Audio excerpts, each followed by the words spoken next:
Sir మా IT election ward bill ఒక వింగ్లో పైన ఫస్ట్ ఫ్లోర్ ఐటీ ఉంది సార్.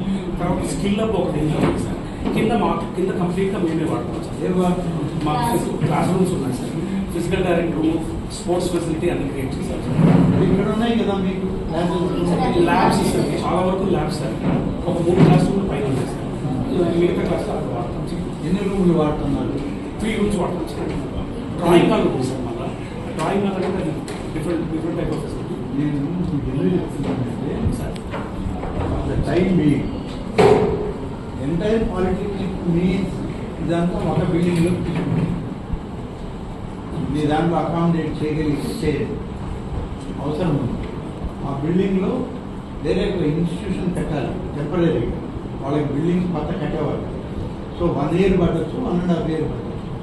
మనకు ఉన్న దాంట్లో మీరు ఇది అడ్జస్ట్ చేసుకోగలిగితే అది వేరే అడ్జస్ట్. వాళ్ళకి ఐటీఐది మనం సంఘంలో బిల్డింగ్స్ మారుతాం. సంఘంలో వేరే ఐటీఐ బిల్డింగ్స్ చూస్తున్నాను.